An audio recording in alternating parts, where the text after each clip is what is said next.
You might notice it in the way you never sit with your back to the door, or how your heart hammers against your ribs when you hear a set of footsteps that sounds just a little too heavy. It is a quiet, exhausting weight you have carried since you were small, a feeling that the floor beneath you could turn into glass at any moment. For years, you believed this was just your personality, that you were simply more observant or perhaps more anxious than others. But there is a deeper story written in the tension of your shoulders. You have lived in a state of constant hypervigilance because, once upon a time, your survival depended on anticipating the unpredictable moods of the people who were supposed to protect you.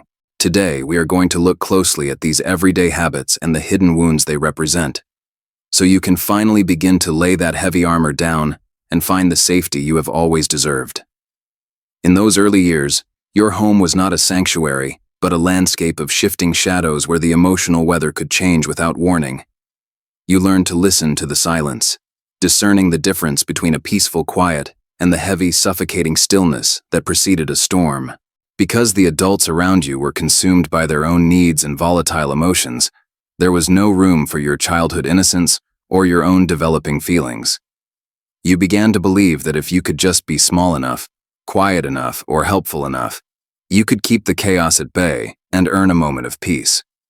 This was the origin of a pain that told you that your worth was tied to your ability to manage the unmanageable emotions of your parents. You became an expert at monitoring breathing patterns and the sound of car tires on the driveway, seeking clues to the emotional state of those who held power over you.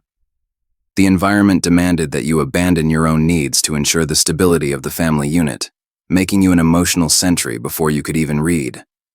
This internalized responsibility meant that any conflict felt like your personal failure, a heavy burden for a small child to carry alone. You learned that your only value lay in your utility, in how well you could soothe the turbulent waters of a narcissistic household. As you grew, you became a master of reading the room, noticing the slightest tightening of a jaw or a subtle shift in someone's tone of voice before they even spoke. You were forced into an internal role inversion, where you became the emotional caretaker of people much older and more powerful than yourself. Instead of being comforted when you were afraid, you were the one providing the comfort or frantically trying to stabilize the environment to prevent an explosion. This constant scanning for danger became your primary way of interacting with the world, a survival skill born of necessity.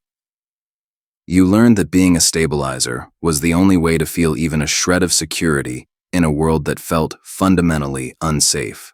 The natural hierarchy of the family was destroyed, leaving you to manage adult complexities while your own development was put on a permanent hold. Your ability to predict reactions became so refined that you often knew what a parent wanted before they even realized it themselves. This inversion of roles meant you lost the opportunity to be vulnerable, as vulnerability was a luxury that a family stabilizer could never afford. You traded your childhood for a false sense of control over a parent whose moods were essentially a chaotic force of nature. This response has a name, though in your heart, it just felt like the only way to stay alive emotionally.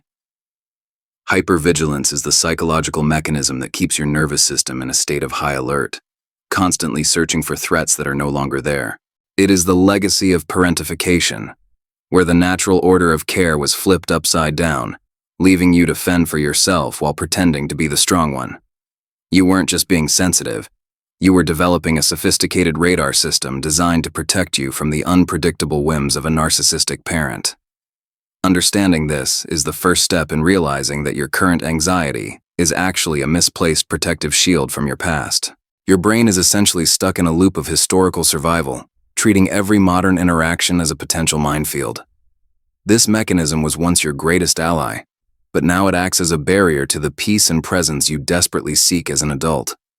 It manifests as a physical tightness in your chest and a mind that never stops calculating the what-ifs of any social situation. By naming this survival response, you take the first step toward disarming the alarm system that has been ringing for decades.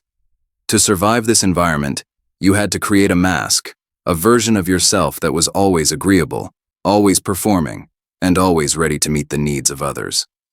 Your true self began to disappear behind this wall of competence and helpfulness, because showing your real feelings was far too dangerous. You became a performer, meticulously curating your behavior to ensure you didn't trigger any negative reactions from the adults in your life. This identity was built on the disappearance of your own desires and the elevation of everyone else's expectations. Eventually, you lost touch with who you actually were beneath the layers of protection you built to stay safe. The good child or high achiever labels became your only source of safety, even though they felt increasingly hollow and exhausting. You learned that to be loved was to be useful, and to be seen was to be perfect, leaving no room for the messy reality of being human. This masking became so automatic that you might now struggle to answer the simplest questions about your own preferences or dreams. The performer identity is a heavy costume that you have worn for so long that you have forgotten how to take it off. Deep inside, that inner child is still there, huddled in the corner of your heart and waiting for the other shoe to drop. They are carrying the unmet needs of a little person who was never allowed to just be a child, never allowed to make mistakes without fear of retribution. This silent wound manifests as a persistent feeling of emptiness or a nagging sense that you are an imposter in your own life. You are still waiting for permission to breathe, to rest, and to exist without having to justify your presence to the world. The child within you is exhausted from years of being the watchman, and they are desperate for someone to tell them that the shift is finally over. Their cries for attention are often ignored or dismissed as unnecessary anxiety, yet they are the core of your emotional experience. This inner child doesn't need more productivity or better coping strategies. They need to know that the danger has finally passed. They are the keeper of your joy and your creativity, both of which have been buried under the weight of survival for far too long. Healing means finally stopping to listen to that small voice that has been whispering for safety since the very beginning. As an adult, these patterns show up in your relationships as a profound difficulty in trusting others, even when they have given you no reason to doubt them. You might find it impossible to truly rest because your brain interprets downtime as a dangerous lapse in your guard. In your professional life, you are likely the one who takes on everyone else's responsibilities, unable to say no because you fear the conflict that might follow. Your self-worth becomes a moving target, tied entirely to how much you can do for others and how well you can anticipate their needs. Even in moments of joy, there is a part of you that is already bracing for the inevitable moment when things go wrong. You might experience sudden bursts of irritation or deep sadness that seem to come from nowhere, but are actually signals from a nervous system that is overworked. These adult manifestations are not defects of character, but the logical conclusion of a childhood spent in a state of high alert. You might overanalyze text messages or lose sleep over a minor interaction, seeking the hidden threat that you were trained to find. Reclaiming your life requires recognizing these habits as historical artifacts rather than current necessities for your survival. If you are listening to this and feeling a heavy sense of recognition, please know that you are not alone in this struggle. It takes a lot of courage to look at these patterns, and I want to ask you a question. Do you often find yourself apologizing for things that aren't your fault just to keep the peace? If this resonates with you, please type the words, "I am learning to feel safe," in the comments below. Sharing your experience here creates a space where others can see they aren't the only ones who have lived this way, and it helps us all realize that our survival habits don't have to be our forever story. The biological need for attachment is so strong in a child that you would rather sacrifice your own authenticity than lose the connection to your caregiver. You learn to interpret their emotional needs as your own, creating a biological emotional reasoning where your safety felt tied to their approval. This sacrifice was an instinctual trade-off made by a brain that knew it could not survive alone in a cold or hostile environment. You chose connection over yourself because, at the time, you had no other choice to ensure your basic survival. This deep-seated instinct still influences how you move through the world today, often making you feel like being yourself is a threat to your relationships. The brain prioritizes safety over self-expression every single time, especially when that safety was historically precarious. Understanding this biological drive helps to remove the shame of having lost yourself to please others. It wasn't a choice made out of weakness, but a sophisticated survival strategy utilized by a young, developing mind. Now, as an adult, you can begin the work of showing your brain that authenticity is no longer a death sentence for your connections. The long-term consequences of this upbringing are deep and can influence every internal narrative you hold about your own value. You might struggle with chronic emotional suppression, having learned early on that your feelings were either a burden to others or a target for manipulation. Your coping styles, while once life-saving, now often act as barriers to the deep intimacy and genuine connection you crave. The internal voice you hear is often not your own, but a distorted echo of the parent who could only see you as an extension of themselves. Overcoming these deep-seated narratives requires a gentle and persistent effort to redefine what it means to be safe and loved. You may find yourself stuck in a cycle of seeking out familiar yet chaotic relationship dynamics because peace feels foreign and suspicious. These deep consequences manifest as a persistent inability to feel fully present in your own body or your own life. You are often living 3 steps ahead, planning for disasters that haven't happened, which robs you of the beauty of the current moment. Healing involves the slow and painful process of untangling your identity from the trauma responses you built to survive your parents. Healing begins with the act of witnessing your own life without the fog of self-gaslighting that you were taught to use. It means acknowledging that what you experienced was not normal, and that the hypervigilance you feel is a logical response to an illogical environment. You start by breaking the habit of making excuses for those who hurt you, and instead start making space for your own truth. Witnessing is the quiet, revolutionary act of looking at your past and saying that it happened, it was hard, and you survived it. This shift in perspective is what allows you to stop blaming yourself for the ways you learned to cope with the impossible. It is the transition from "what is wrong with me" to "what happened to me," which changes everything about how you treat yourself. By becoming an observer of your own patterns, you create a small gap between the trigger and your reaction. In that gap lies the possibility for a new way of being, one that is not dictated by the fears of your childhood. Witnessing is the foundation upon which you build a new, more honest relationship with yourself and the world around you. Even as a high-functioning adult, the wound often remains visible in the way you carry a sense of chronic responsibility for everyone around you. You might be the person everyone relies on, the one who never breaks down, yet inside you are drowning under the weight of expectations. This suppression of your own needs is a survival pattern that has followed you into maturity, making you feel like you must always be on to be acceptable. You are still operating from a place of survival, even when you are in a position of power or success. The high-functioning exterior is often just a very well-constructed cage for a spirit that is longing for the freedom to be vulnerable. You fear that if you stop moving or stop producing, the entire structure of your life and your value will come crashing down. This high-functioning wound is particularly lonely because from the outside, you look like you have it all together. No one sees the frantic calculations running in the background or the sheer exhaustion of maintaining the facade of the capable one. Releasing this pattern requires the terrifying admission that you cannot and should not carry the world on your shoulders. You might notice the legacy of your past in the small, physical ways you navigate your day, like holding your breath when you're concentrating or waiting for permission to do something simple. These are the physical echoes of a childhood where your autonomy was constantly undermined or punished. Recognizing these physical cues is essential because they are your body's way of telling you that it still feels like it's in the line of fire. When you find yourself seeking permission for your own basic needs, it is a sign that the old rules of your household are still trying to govern your adult life. Learning to recognize these moments allows you to gently remind your body that you are the one in charge now. You can begin to consciously release the tension in your jaw and take the deep breaths that were once too dangerous to take.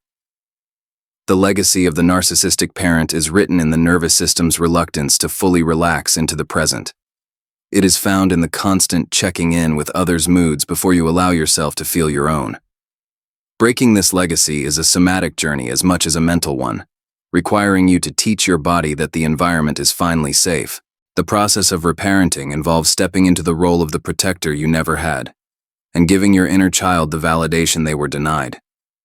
It means speaking to yourself with the kindness and patience you were never shown when you were small and afraid. You begin to offer yourself the safety that was missing, creating a consistent and loving internal environment where all of your feelings are welcome. This isn't about ignoring the past, but about building a new relationship with the parts of you that were left behind. As you practice this, the need for hypervigilance slowly begins to fade because you are finally providing the security you once sought from others. You become the stable, loving presence that the child within you has been searching for throughout your entire life. Reparenting is the slow work of changing the internal dialogue from one of criticism to one of radical compassion. It involves setting boundaries with yourself that protect your energy and prioritize your well-being over external demands. In doing so, you demonstrate to your nervous system that you are now capable of providing the protection that was once missing. This journey also requires shadow work, which is the brave act of turning toward your pain with total honesty and sitting with the grief of what you lost. You must mourn the childhood you didn't get to have and the version of yourself that had to be buried so you could survive. It is in this space of honest grieving that the deepest healing occurs, as you stop running from the shadows of your past and start integrating them into your story. Sitting with your grief is not a sign of weakness. It is the ultimate act of strength that allows you to stop being haunted by what was. Only by facing the darkness can you truly step into the light of your own authentic life. Shadow work asks you to embrace the unacceptable parts of yourself, the anger, the neediness, the fear, and see them as valid responses to your history. By bringing these shadow elements into the light, they lose their power to control your behavior from the unconscious. You begin to understand that your flaws were actually your survival mechanisms, and they deserve your gratitude rather than your shame. This integration is what makes you a whole person, capable of experiencing the full range of human emotion without fear. In your current relationships, you might see this manifest as a fear of conflict so intense that you agree to things you don't want just to avoid a disagreement. You might find yourself over-explaining your actions or feeling a crushing sense of guilt whenever you set a boundary. These are concrete examples of how the hypervigilance of your youth continues to play out in your adult interactions. You are still trying to manage the emotions of your partner or friends in the same way you managed your parents, fearing that any friction will lead to abandonment. Identifying these specific behaviors in the moment gives you the chance to choose a different, healthier response. You can practice saying no in small ways and realize that the world doesn't end when you express your own needs. These relational examples serve as mirrors, showing you exactly where the old wounds are still driving the car. When you feel that familiar spike of panic during a minor misunderstanding, you can pause and recognize it as a ghost from your past. Gradually, you can build new relational habits that are based on mutual respect and honesty, rather than fear and management. When you feel overwhelmed, it helps to ask yourself what that inner child actually needed in those moments of fear and instability. Did they need to be told they were safe, that they were loved regardless of their performance, or that their feelings mattered? By identifying these foundational needs, you can begin to meet them for yourself in the present day. Exploring your emotional needs is not selfish. It is a necessary part of reclaiming the humanity that was stripped away by narcissistic parenting. You are finally allowed to ask for what you need, and to believe that those needs are worthy of being met. The questions you ask yourself today are the keys that unlock the prison doors of your past survival strategies. These foundational questions help you move from a state of reactive survival to a state of proactive living. They remind you that you are no longer a helpless child, and that you now have the resources to care for yourself. Every time you answer a need for yourself, you are proving to the inner child that the world is a different, safer place. As you do this work, a beautiful transformation begins to occur where new patterns of safety and authenticity start to emerge. You find that you can set boundaries without feeling like the world is ending, and you realize that your true self is actually quite wonderful. The need to perform begins to fall away, replaced by a quiet confidence in your own right to exist as you are. You start to move through the world with a sense of groundedness, no longer constantly scanning the horizon for the next disaster. This is the birth of a life built on your own terms, rooted in a safety that comes from within, rather than from the approval of others. You begin to experience moments of genuine spontaneity and play, things that were impossible when you were always on guard. Transformation is not a sudden event, but a series of small, brave choices to trust yourself more than your fear. It is the slow blooming of your true nature. Finally free from the frost of a narcissistic upbringing, you are not just recovering. You are discovering the person you were always meant to be. If you are finding value in this deep dive into the habits of hypervigilance and want to continue this journey of healing together, please consider subscribing to the channel. Staying connected here means you'll have a consistent source of support and understanding as you work through the complexities of your past.